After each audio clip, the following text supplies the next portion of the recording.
again, it's me, Ross, the Oliver Man, and today I thought we'd talk about Oliver wagons, since it's the end of harvest time here, and I've got several different types of wagon gears, and we'll go around and look at them now. I guess I'll start with this one.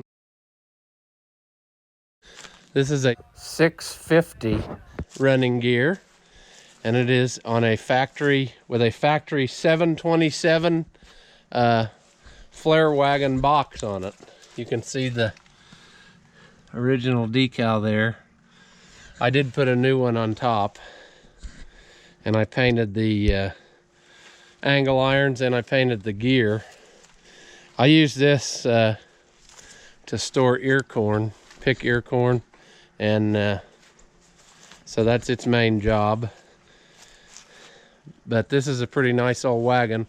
I got this from a friend not too far from here, and he said his grandpa had it and they used it to store feed in. You can see the tag for the 727 box. And somewhere, the tag has come off of this one. But anyway, this is a pretty good old wagon. And I built a little frame for it to elevate the corn off the floor and let some air flow to keep it on there. So that's what I got going on with this one.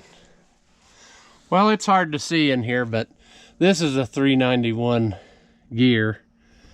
This is probably the first Oliver wagon I bought, just the gear at a sale. And anyway, it's become a flat surface to hold things, so you probably can't see it in here very good, but that's what it is.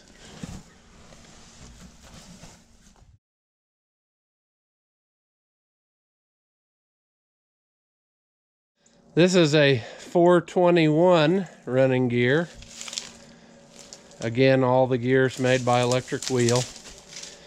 And I guess the distinguishing feature of these is it's got kind of a integral dust cap made into the rim, so that's kind of unique. I actually have this as a cockshut wagon as well, which we always had, and I remember as a kid the other one still said cockshut on it. We can look at that here in a little bit, but anyway, so 421 wagon. Well, this is a 760 running gear, and this is probably the nicest original running gear I have. I didn't have the heart to paint over it, but I did paint the rims and areas where it looked like it needed some help. But if you look back here, is the tag, and it's even still got some nice pinstriping on it, so I left that for now to kind of remember the past. But anyway, that is a 760 running gear. Well, you can barely see it, but this is the cockshut version of the 421 gear. And we always had this running gear. It's sort of become a catch-all for my stuff, but you can see I've got a bunch of horse tools mounted on it. Used to take it to the fair, pull it in parade. So one of these days I'll get this back out and cleaned up and try to put all my parts in one spot, and then we can take a better look at this. But for now, that's what we've got. Here we have a 5024 wagon gear, and let's see if it's still got the tag on it. It did when I bought it. Yeah, there you go. And this wagon had this J&M box on it when I got it. It used to have the stickers on it that said Oliver still. There you can see the number sticker, but they've wore off, and so I need to take this apart and do some work to it and repaint it. This really is too light of a gear for gravity wagon service. It if you can see, it's rough on the tie rods, and on some of my other wagons I've come up with a solution for that, which you'll see in a minute. But It's I think it's bent the spindles just enough down here in the bend that they don't sit at the right angle anymore, because when you make turns, this wagon does some funny things, and you can see the wheels are kind of, well, what do you call that, cambered differently than what I think they're supposed to be. So it definitely needs to be gone through and make it a little better than it is, and fix the steering, because I don't really like pulling a load of stuff down the road with something like that. So anyway, that is a 50-24 gear, which you can see is a 5-lug gear. So now we'll go look at the 50-26. Well, here, hooked up to the 1755, is a pair of 50-26 running gears with 5170 Oliver grain boxes. And I got both of these boxes off of Facebook Marketplace. Thank you to Tim Sharp, who shared both the ads, and I went and bought them both times. It was probably maybe about a year apart I bought these. The back wagon here is pretty well just as I bought it, as far as it's on the gear, and the box and everything is, you know, just like it was. I did end up, I was missing a chute. It was missing the chute, and this is the chute that was on that wagon. I made one the other day, and I don't know why I put this one back on this wagon, but whatever. But anyway, I always thought it'd be neat to have a pair of these 5170 wagons and maybe pull a load of corn or something to the elevator with the 55 series tractor. So I bought first that box there. It was on a some kind of almost homemade looking light duty gear, and came from up just south of Indianapolis. Somewhere on it is a dealer sticker there.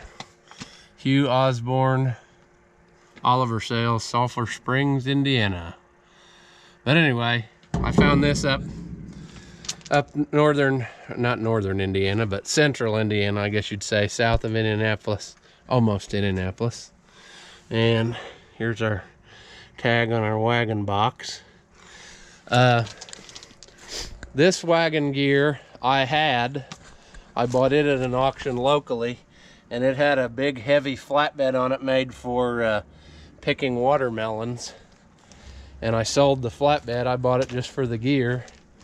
And I had a J&M box on it for a while, and then when I saw this Oliver box, I knew I had to make a pair, so I went and got it. One thing I've done, which if you're an expert on these wagons you may have noticed, is I flipped them around. I don't know why, but I'm used to dumping on the left, so I turned them both around.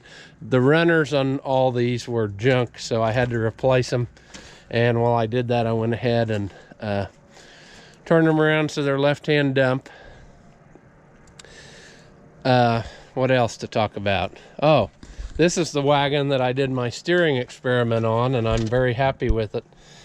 I figured out a way to use the tie rods off of the 4-digit tractors and eliminate that rod with the cast ends. And this has proved to be a lot stronger steering setup. And I really like it now with this and with these 11L15 tires. One thing I will say about the Oliver boxes is that if it was the only thing you had, you probably would have been disappointed with your purchase, because stuff does not slide out of these very easy at all. I don't think they had enough slant to them when they made the back of the box, because it's not as steep as some.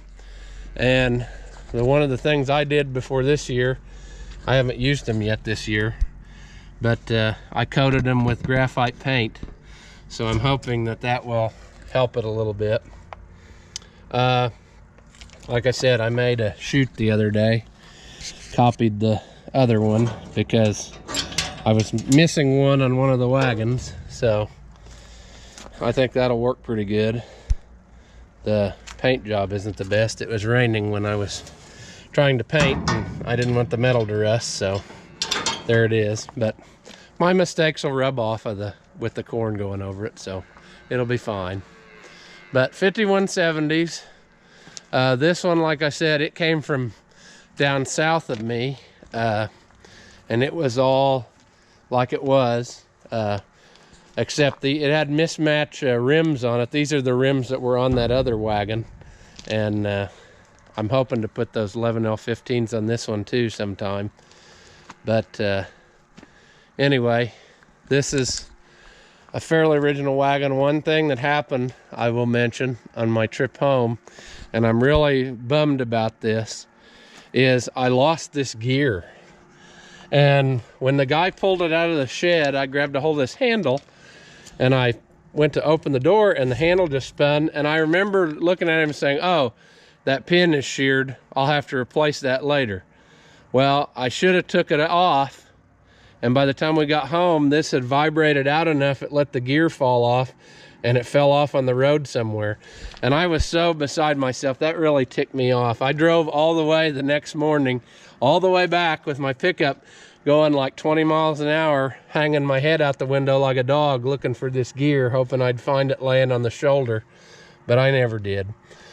So I ended up getting a welder sprocket that was the right diameter but double the number of teeth, and I sawed off every other tooth, and it does work to open the door, but you can see there's not a lot of meat on these teeth. I really wish I could find an original. So if by some chance you out there in internet land would happen to have a junk box and you have this gear, I'd really like to find one and put it back the way it's supposed to be.